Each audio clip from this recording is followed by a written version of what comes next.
Welcome to our ஆன்மீக களஞ்சியம் channel. இன்றைக்கி நம்ம பார்க்க போகிறது தெய்வத்தின் குரல் 7ஆம் பாகம் 11ஆம் அத்தியாயம் ஸ்ரீ சுப்பிரமணியாய நமஸ்தே. அதில் தெய்வங்களிடம் முரண்பாடுகளும் ஒன்று சேர்தல்.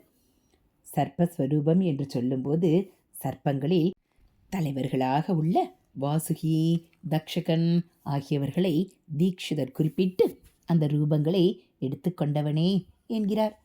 சர்ப்பஜாதியில் முக்கியமான 7 சர்ப்பங்களின் படம் போட்டு அதற்கே சஷ்டி பூஜை பண்ணுகிறதுண்டு.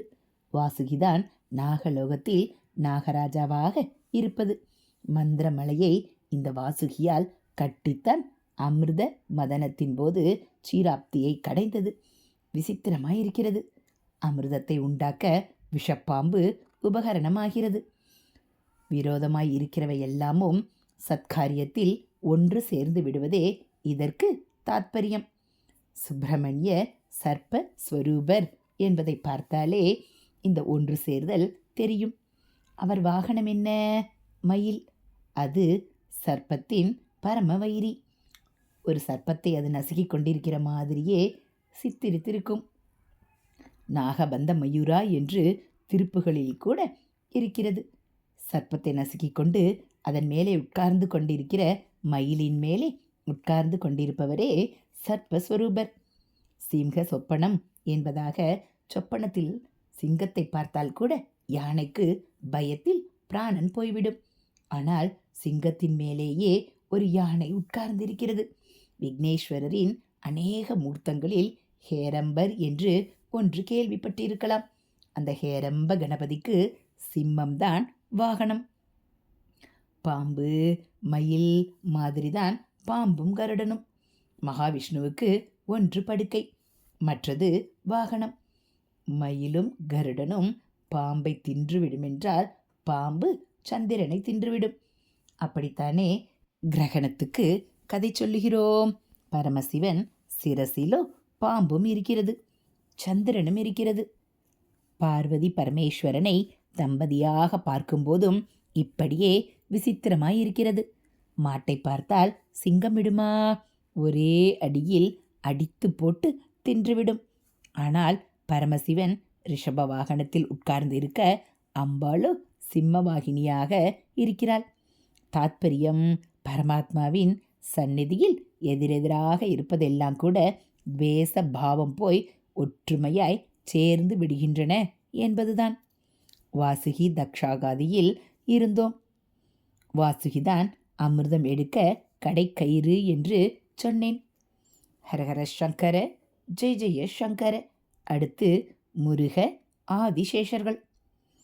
வாசுகியேதான் ஆதிசேஷன் என்றும் அவை வெவ்வேறே என்றும் 2 விதமாக சொல்கிறார்கள். அது எப்படியானாலும் ஆதிசேஷனுக்கும் சுப்பிரமணிய சம்பந்தம் உண்டு. வேங்கடரமண சுவாமிக்கு சுப்பிரமணிய சம்பந்தம் நிறைய தெரிகிறது. திருப்பதி மலைக்கு அல்லது திருமலைக்கு சேஷசைலம், சேஷகிரி, சேஷாச்சலம் என்றெல்லாம் பேர். அது ஆதிசேஷஸ்வரூபம். சர்ப்பஸ்வரூப தரணரான சுப்பிரமணியர் தான் அப்படி மலையாய் இருக்கிறார். திருச்செங்கோடு அர்த்தநாரீஸ்வர சேத்திரமான போதிலும் ஒன்று சேர்ந்த அந்த 2 பேரை, அம்பாளையும் சுவாமியையும் 3 பேராக சோமாஸ்கந்தமாக்கிய சுப்பிரமணியருக்கும் அங்கே ரொம்ப விசேஷம். அந்த திருச்செங்கோட்டுக்கு நாகாச்சலம், நாககிரி என்றும் பெயர். சேஷாச்சலம், சேஷகிரி என்ற அதே அர்த்தம்தான். காஞ்சிபுரத்தில் காமாட்சி ஆலய உள்சுற்றில் நுழையும் போதே ஆதிசேஷன் என்று பெயர் போட்டு சர்வரூபத்தில் சுப்பிரமணிய சுவாமிதான் இருக்கிறார். வாசுகி, தக்ஷகாதி, தக்ஷகனும் நாகர்களில் முக்கியமானவன். சர்ப்ப யாகம் பண்ணி பாம்பு ஜாதியையே பூண்டோடு இல்லாமல் பண்ணிவிட இருந்த ஜனமேஜயனை பழி தீர்த்து கொண்டது தக்ஷகன்தான். ஹரஹர சங்கர, ஜெய ஜெய சங்கர. அடுத்து தேவர்கள் தொழும் தேவதேவன். வாசவாதி சகல தேவ வந்திதாய. பூசுராதி என்று பூமியிலே ஆரம்பித்தவர் இப்போது தேவலோகத்திலுள்ள நிஜ சூரர்களை பற்றியே பாடுகிறார். பூசுராதி என்று கீழ் ஸ்தாபியில் கனமாக பொருத்தத்தோடு ஆரம்பித்தவர் இப்போது மேல் லோகவாசிகளை பற்றி மேல் ஸ்தாயியில் லலிதமாக சாகித்யத்தை கொண்டு போயிருக்கிறார். என்ன அர்த்தம் என்றால், வாசவன் என்கிற இந்திரன் முதலான எல்லா தேவர்களாலும் வணங்கப்படுபவர் சுப்பிரமணியர். அஷ்டவசுக்கள் என்று தேவர்களில் ஒரு கிளாஸ். அவர்கள் இந்திரனுக்கு பரிவாரமாய் இருப்பவர்கள். அதனால் அவன் வாசவன். சாதாரணமாக ரகுவின் வம்சத்தில் வந்தவன் ராகவன், பிருகு வம்சத்தில் வந்தவன் பார்க்கவன் என்றுதான் இருக்கும். இங்கே வசு வம்சத்தில் வராமல் அவர்களுக்கு அதிபதியாக இருக்கப்பட்ட இந்திரனுக்கு வாசவ பேர் இருக்கிறது. இந்திரன் தேவராஜா. அவனே நமஸ்கரிக்கிறான் என்றால் யதா ராஜா ததா பிரஜா என்று எல்லா தேவர்களும் நமஸ்காரம் பண்ண வேண்டியதுதானே. அதுதான் வாசவாதி சகல தேவ வனதிதாய.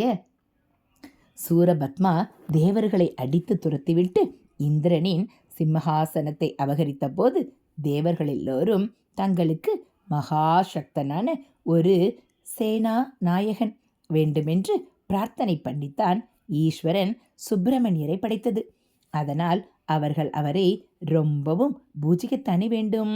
பூஜித்தது மட்டுமில்லை, இந்திரன் தன்னுடைய குமாரியான தேவசேனையை சுப்பிரமணியருக்கே கன்யாதானம் பண்ணி அவரை மாப்பிள்ளையாக்கி கொண்டு விடுகிறான். தேவர்களுக்கு சேனாபதியாய் இருப்பவர் தேவசேனாபதியாகவும் ஆகிறார். அதைத்தான் பாட்டில் பிற்பாடு தேவராஜ ஜாமாத்ரே என்று சொல்லி இருக்கிறது. தேவராஜனின் ஜாமாதா, அதாவது மாப்பிள்ளைக்கு நமஸ்காரம் என்று சொல்லி இருக்கிறது.